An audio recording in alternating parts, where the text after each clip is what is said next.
So just looking back where we've come from, and I was sitting mumbling, and we're now going to cross the, well, it's rather quiet at the moment, thank goodness, the A826. And there's another gate over there, so that's representative of the fact that they've left the track open. So that's all good, Annie. How's this gate for getting over? How are we doing? No traffic, is there? Oh, there's plenty of yarrow. Car coming, Andy, from the north. Well spotted, laddie.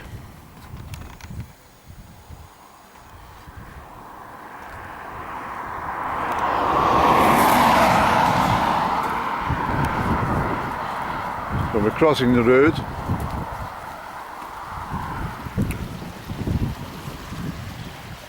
And that map, OS map, was correct.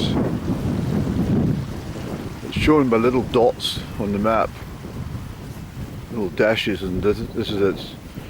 Certainly from where I was coming from yesterday, it was, I was well out of the part that I should have been in. So here we are, you can probably see the outline of the road. Yeah. Just done pretty well yesterday. I said to you from up top somewhere that I could see a sort of line, and I was correct about that after all, but obviously I wasn't far enough up to make any proper decisions on the route. But it's pretty good, because what's happening, Eddie, is we've covered this section, and when we walk all the way back up, given the time, we might be able to just take a little bit northwards and just point the camera further up Glen Cochill for the interested viewers. For now we're going to follow the route across the moorland. It looks pretty bleak actually, Annie. But you can see it in the distance, you see? Can you see it? Let me zoom.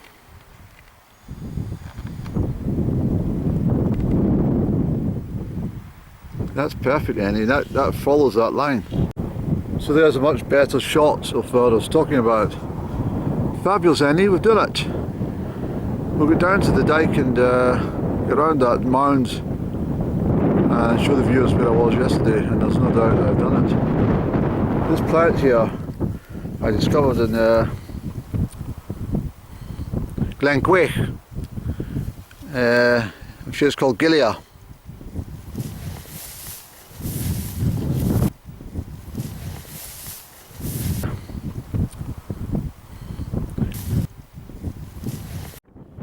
There's some sneezeworts.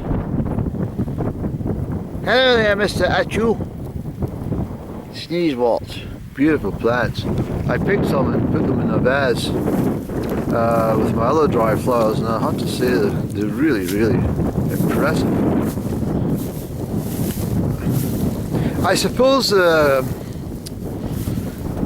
know, when you were maybe 10-year-old or something, you told your chums that you were going picking flowers for drying them, they would probably call you a sissy. But for me, in this diverse world we live in, I think there's nothing more ridiculous than fucking women playing football. And what's worse than them all playing football is the fucking people sitting at home like vegetables, watching them and cheering them on. For God's sake. Football was the last bastion of the man's world. It was the last thing that men could do without fucking interference from their wives or partners. I'm sorry, I'm not painting the bathroom this weekend. I'm going to the football. So piss off. And now what happens is they've got their own bloody thing. And now they've got a bloody World Cup about it all. What a shambles we live in nowadays, huh? I think I'm going to have to build a time machine and get back to some sort of normality. I hate it, this woke agenda. It's just drives me nuts. I mean, I don't mind if it's, you know, if if that's what they want to do, what I'm trying to say, it's not about the participants, it's about the bloody spectators sitting at home and talking about it and going, oh, fucking hell.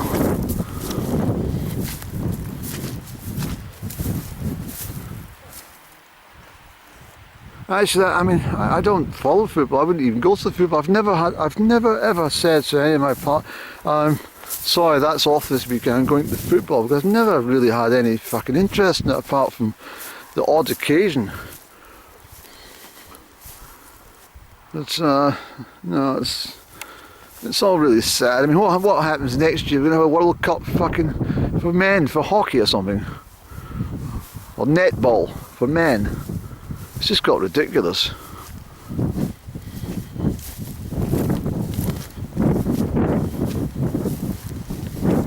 Look at the lovely wildflowers. I mean, these men that built this road, and they never thought for a moment that, like, fucking, there's going to end up such a fucking weird society. It really is, it's gone fucking strange. It's accelerated with strangeness just in the last 5 years, in my opinion. But certainly over the last 20 years, it's just a joke. There we go. Much clearer now, isn't it? But I'm saying about this damn female fucking football carry on. I mean, I'm not trying to be funny here, but while they're pissing about kicking a ball around, I mean, who exactly is looking after the children? And I mean, who's doing the dishes, the cooking, and you know, the vacuuming and putting things out to the bin and stuff like that? Teaching the children nursery rhymes and all this sort of stuff. I mean, they can't be doing that and playing bloody football at the same time, can they? I mean, when I was up at Glen at the agricultural show at the weekend, I mean, although I never met them directly in the flower show, you could see that these are females who had, you know, proper and, you know, genetic love for flower arranging and making, you know, scones and the likes, and bakewell tarts and things like that. You know, I dare say there's a gentleman who's spent time in the allotment or their own garden, perhaps, was growing leeks, parsnips, and, well, I think it was a lady that won the carrots. I mean that's fair enough. If females want to do something like that, that's not really stepping on the men's toes. But playing bloody football is, I think. No, I don't like any of it. Sorry, but I just I'm dead against it. That's why I mean, I must have had some sort of intuitive thought that this shite was going to start landing in the television. That's why I got rid of it 8 years ago. I just can't stand any of it. And I wouldn't know nothing about it if I hadn't tuned into that bloody BBC website for news, and it got the main storyline about some fucking thing about the ladies football team got beat. Well, who cares? Really, who cares? Who cares who won and who cares who lost? It doesn't matter. It's just shite. I'm sorry, but it's just shite.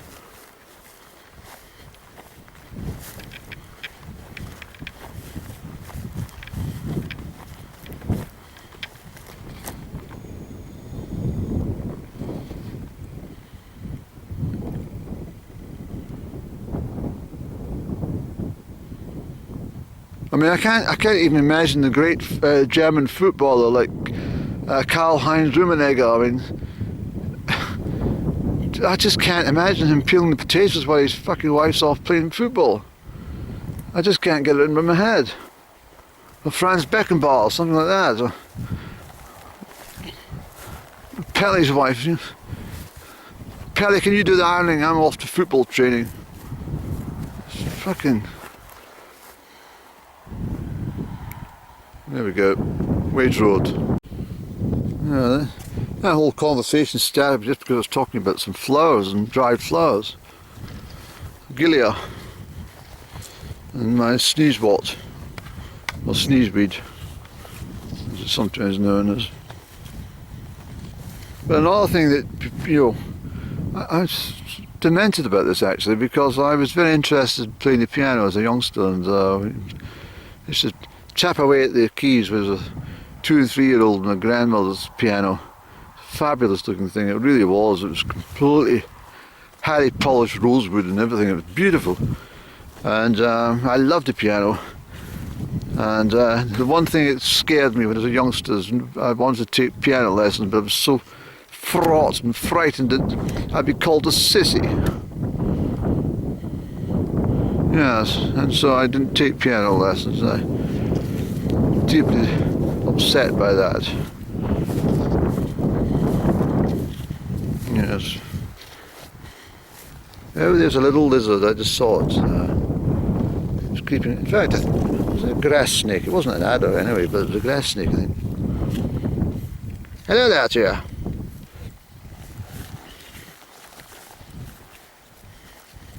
What a fabulous road. This is better than the main road actually.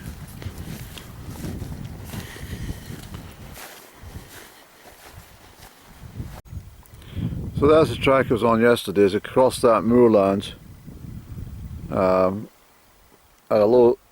there, and came down and fumbled about, but I'm pretty chuffed, and well, we'll just continue through it, Ernie. We'll do what we said we're going to do. We'll get through to the points where I was yesterday.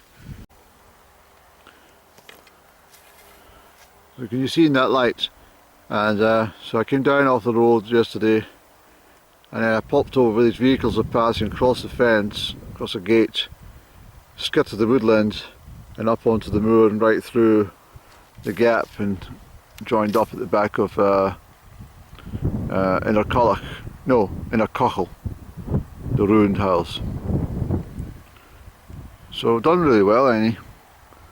We're going to stop here and we're going to have a cup of tea and a sandwich. I forgot to bring biscuits, but that's not a problem. So I'm well chuffed. You can probably see the way in the horizon there, the route that we've just walked down from. So let's get ourselves a position on that stone over there, and we'll have a bite to eat, shall we? Okay, so it's just working out there, the sun's coming out, thank goodness. I'm just trying to calculate how long it would take me to walk from the whole Wage Road route from Crieff to Fort Augustus.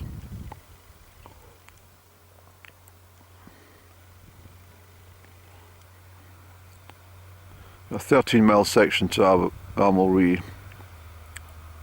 Roughly, I would probably start at Monee, walk up by, well, see what I'm saying, I've done this because I've walked up by, I've done Monee up to Fender and up to Small Glen, and done the stretch, as you know, well, I've done it several times from Newtonbrig to Corrymucklock and Armel and stuff like that, and then I've done that to Armel up to Cochill here, and then through the Glen Cochill. So I'd have to contemplate the distance from up over towards Loch Tummel and Calveen and up to Dalwhinnie, which is fair enough. And then the Corryarrick Pass, which I've done, I know how long that will take me, even with stops.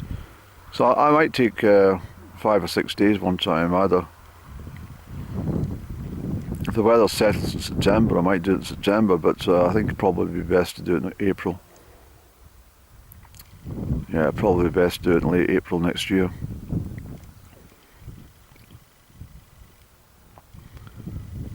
Although you should never put anything off tomorrow, till tomorrow when you can do today. So I might consider doing this. It will obviously be a full pack with the tent. I think I'd enjoy this. I think it'd be marvellous to do the whole thing at once. What an achievement, eh? The whole Wades Road.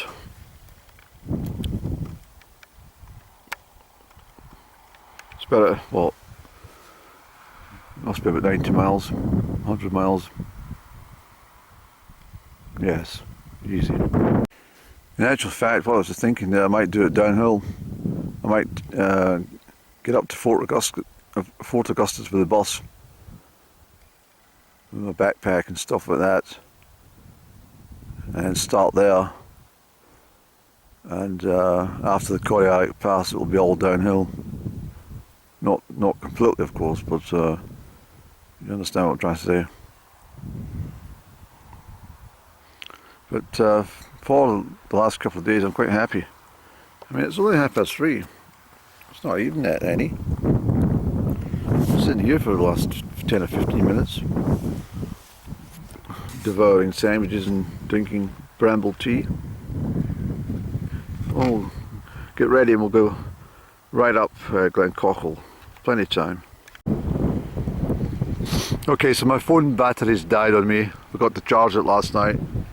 Very absent-minded. But we're heading back north, and what I'll do, I've decided just to get onto the main road and then take my chances up to the where my vehicle's parked. And then what we'll do is we'll get the car, we'll go up further up Glen Cochill to a parking space, and we'll take it from there. I'm trying to get a photograph taken with the sun coming out.